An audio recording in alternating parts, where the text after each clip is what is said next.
Salve nação ligada no Mengão Mídia! Bora de vídeo! Desta vez eu trago verdades ditas por Mauro César no programa Bate Pronto da Jovem Pan. Pois é, Mauro César desceu a ripa em parte da torcida que ele denomina como Flamimimi. É a torcida que acha que o técnico vai chegar e resolver na hora. Pois é, vamos escutar o que Mauro César disse. Já adianto que ele falou boas verdades. Mas antes disso, peço a sua inscrição, o seu compartilhamento e principalmente o seu like aqui no canal. Dá aquela força pro Mengão Mídia. Bora conferir! Mauro César, o que fica de ensinamento para o Flamengo depois desse jogo? Flamengo que perdeu uma grande oportunidade lá na Argentina, Mauro. Boa tarde. Boa tarde, Pedro, companheiros. Assim, de fato, era uma oportunidade de vencer numa situação... O Flamengo nunca venceu o Racing, né? São 5 jogos, 4 empates e uma vitória do time argentino. São poucos jogos, mas nunca conseguiu derrotar esse adversário. Mas pelo contexto, o Racing desfalcadíssimo, né? Perdeu o Rojas no dia do jogo, também lesionado. Jogadores suspensos, 5 jogos recentes pelo Campeonato Argentino, 4 derrotas e um empate. Ou seja, o time vinha mal, vem mal, né? Ainda ficou com um homem a mais no primeiro tempo, então se ofereceu-lhe uma possibilidade de uma vitória. Uma chance maior de uma vitória. Mas acho que o time é um time ainda muito acomodado. Eu não falo do técnico. A única coisa que você não pode falar do São Paulo é que ele é acomodado. O cara fica quicando na beira do campo feito um louco, acomodado, preguiçoso. Ele não é. Eu não acredito que ele chegue para o jogador e fale, ó, troquem passes de forma estéril, indefinidamente, e não façam gol. Não deve ser essa a instrução. Não é para isso que ele treina o time. Isso me parece óbvio, né? Mas os jogadores, eles se acomodaram no segundo tempo, especialmente, né? Foram 45 minutos com um homem a mais, uma vantagem do placar adquirida no primeiro tempo ainda. E o time não martelou, não buscou, ele ter usado muito a palavra contundência, não houve essa contundência para fazer um 2-0 meio que liquidar o jogo ali. E aí aconteceu a expulsão, muita gente acha que ele deveria ter tirado o Wesley porque já estava com amarelo. Eu penso que toda vez que o jogador toma amarelo do primeiro tempo, se o técnico for trocar, ele vai queimar todas, eu não digo, mas metade ou mais das suas substituições no primeiro tempo. Porque o jogador toma cartão no primeiro tempo. O jogador tem que saber também se comportar. E o Wesley, embora seja muito jovem, ele é muito estabanado. Então precisa ser orientado, tem que ser treinado. Já contra o Botafogo, o pênalti, que para mim não houve também, foi marcado, mas foi com ele. Entre outras situações que defensivamente ele é bem afoito. Né? Mas é inerente ao jogador jovem. O elenco tem 3 laterais direitos. 2 estão fora de combate, o Mateuzinho e o Varela. Então só tem ele, né? O Wesley, para jogar.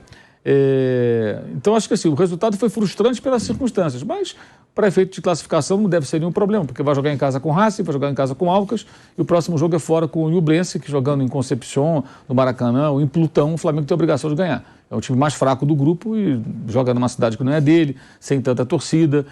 As possibilidades de vitória acho que são bem razoáveis ali, o jogo vai acontecer ainda desse mês. Então acho que não é esse o problema. A grande questão do Flamengo é que as pessoas acham que tudo vai funcionar maravilhosamente bem, de forma imediata, com a chegada de um treinador. Se você comparar os 5 primeiros jogos do Jesus, eles foram piores do que os 5 primeiros do São Paulo.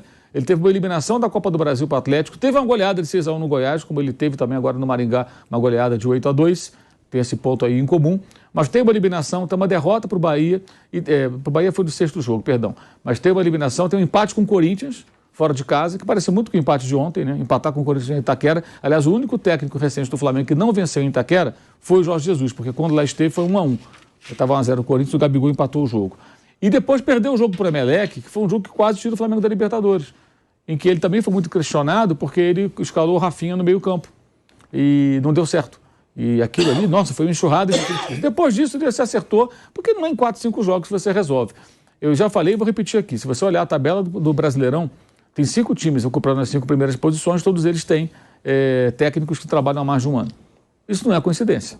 Não é coincidência. Você pegar o primeiro jogo do Vojvoda contra o Crato lá em 2021, o Fortaleza não jogava o que joga hoje. Pegar o Fluminense, quando chegou de volta o Fernando Diniz, o Ganso não estava jogando o que está jogando hoje. Se você pegar mesmo antes do Abel Ferreira, quando o Palmeiras decidiu o Campeonato Paulista com o Vanderlei Luxemburgo ainda, em cima de quem foi feito o gol de empate do Corinthians, jogado do Jô? Do Gustavo Gomes, que hoje é considerado o zagueiro histórico do Palmeiras. Por quê? O Palmeiras não era esse Palmeiras de hoje. Por que o Palmeiras hoje é mais forte? Porque tem um trabalho bem feito que leva tempo. E as pessoas acham realmente que o São Paulo vai chegar lá e com a varinha mágica para fazer plim, né, com o seu mago Merlin, e tudo vai ficar maravilhoso, o time vai jogar como uma máquina. Não vai. Não é assim que funciona. E os jogadores têm que ser mais cobrados, de fato, mais questionados. Ele pode ser questionado também pelas escolhas, acho que isso é normal, críticas pontuais, as escolhas do técnico, a estratégia, substituições, acho que cabe tudo isso. Mas o entendimento de que não vai funcionar um time de uma hora para outra, eu acho que tem que existir. Achar que a simples troca vai fazer tudo. O Flamengo fica nesse recomeço eterno, né? E isso por culpa da diretoria, que permite isso, e não dá sustentação a treinador nenhum. Parte significativa da torcida, especialmente a rede social, que é a Flamimimi, que acha que nunca está nada bom, e parte da imprensa também, que acha que só porque os jogadores são bons jogadores, são ótimos jogadores, o elenco é caro, que só isso basta. Se isso bastasse, o PSG era campeão do mundo, campeão europeu, campeão de tudo. Não basta. A montagem de uma equipe não passa só pelos nomes e até pela qualidade dos profissionais da comissão técnica. Depende de trabalho, de tempo, de um mínimo de paciência, o que realmente parece que não existe. É muito repetitivo ter que falar isso, mas a gente falava com o Paulo Souza, com o Vitor Pereira, com o Dorival, com qualquer um. E aí tem a memória fraca das pessoas. Não, com o Dorival o time jogava bem. O time não jogava bem com o Dorival há muito tempo. O último grande jogo foi em setembro na Argentina contra o Vélez. Setembro, estamos em maio. Ou seja, estamos mais próximos de setembro de novo do que de setembro do ano passado, que é porque faz um ano. Foi o último grande jogo, e foi, por acaso, também na Argentina. Depois disso, o Flamengo não fez grandes jogos, alguns razoáveis, bons, outros péssimos, e ainda assim foi campeão da Libertadores e da Copa do Brasil. Mas de lá para cá já vinha num declínio. E aí tenta um recomeço com um técnico, aí manda embora. Agora um outro técnico, aí em 5 jogos tem que ser uma maravilha. É impossível, isso não vai acontecer. E, como bem lembrou o Piperno, o Renato Gaúcho teve um início fulminante. Por quê? Porque não foi um recomeço de trabalho. O Renato pegou um time que tinha conteúdo dos técnicos anteriores. Fez alguns pequenos ajustes, o time passou a ser um pouco mais objetivo, a definir as jogadas mais rapidamente, mas o que houve com o Renato é que os jogadores que desfalcavam o Flamengo eram muitos. Na reta final do trabalho do Rogério Ceni, eles voltam justamente quando o Renato assume. O Arrascaeta, por exemplo, ele volta no último jogo do Rogério, entra no segundo tempo contra o Atlético em Belo Horizonte, o Flamengo perde esse jogo e ele perde um gol feito, o Arrascaeta, que era o gol de empate, foi 2-1. E ali aquela derrota tirou a demissão do Rogério Ceni. Ou seja, ele já tinha voltado, jogou ali, depois começou a jogar, aí voltou Gabigol, Everton Ribeiro, os caras estavam na seleção, jogador machucado voltou, aí de repente o Renato tinha o elenco todo à disposição, praticamente todo ele, que não estava à disposição do seu antecessor. E o time tinha as memórias de coisas boas com o Ceni, com o Jesus e com o Domenech também, especialmente com o Domenech do ponto de vista ofensivo, né? O time criava muito, embora tomasse muitos gols. Então o Renato fez ali alguns ajustes, aquele discurso motivacional dele, a história do DVD, funcionou por um breve período. Porque quando vieram os desfalques novamente, por mais uma data FIFA e os problemas de lesões que são inerentes a uma temporada pesada como é aqui do Brasil, ele não encontrava soluções. E aí o Flamengo foi definhando taticamente, tecnicamente caindo e foi se arrastando até o final da temporada. Mas decidiu a Libertadores por 2 razões. Uma pela qualidade do elenco, e outra porque teve um caminho mais facilitado. Tivesse enfrentado adversários mais difíceis, provavelmente não teria chegado nem àquela final. Mas teve um caminho mais fácil, teve sorte de encontrar alguns adversários que não eram tão desafiadores assim. Aí foi avançando. Ainda assim perdeu os 3 títulos, aí perceberam que o Renato não era o técnico dos sonhos, como imaginavam aqueles mais iludidos, né, que esqueceram 5-0, esqueceram todos os fiascos anteriores. Então é preciso um pouco de calma. Até na passagem do Renato, eu lembro do jogo mais mentiroso de todos, que foi um 5-1 no São Paulo.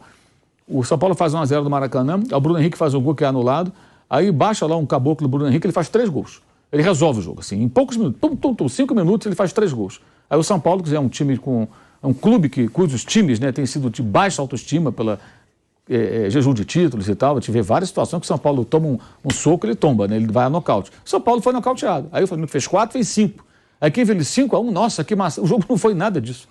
Não foi nada disso. O jogo virou assim de uma hora para outra. Pô, o Renato é um gênio. Não era nada genial. Era o Crespo do técnico de São Paulo naquela oportunidade. Então essas avaliações muito imediatistas são, acho que um sério problema do nosso futebol e no Flamengo ela se agrava por conta desse contexto, que eu ainda acho sempre que os maiores responsáveis são os dirigentes, porque não bancam ninguém, técnico nenhum. Todos esses 5 que estão liderando o campeonato passaram por crises e cobranças em algum momento. Questionamentos, porque ninguém fica um ano no flat ali, só vencendo. Vai ter uma eliminação aqui, um probleminha ali, mas enquanto outros clubes mantêm os seus profissionais, o Flamengo não, ele fica na tentativa e erro eternamente. Nação, eu não sou muito de concordar com o Mauro César Pereira. Acho que ele é muito crítico da torcida e é a favor de algumas coisas absurdas, como ele era a favor da permanência do Vitor Pereira no Flamengo. Mas esse vídeo dele foi bastante incisivo com relação às ideias da torcida. Pois já vimos no Twitter muitas pessoas falando fora Sampaoli, fazendo críticas a ele, mas não vê o lado de que são apenas apenas 5 jogos e 15 dias de trabalho. É muito pouco tempo. Temos que ter um pouco de paciência. Com relação ao Wesley que ele fala, sim, realmente o Wesley é um lateral que tem potencial, mas ainda é muito jovem, e os erros de afobação que foram seguidos contra o Botafogo e também contra o Racing vão fazer parte da formação do jogador. Isso é de qualquer jogador novo que sobe da base para o profissional, faz parte. Com relação aos técnicos, o que ele disse, realmente temos que concordar com o Mauro César.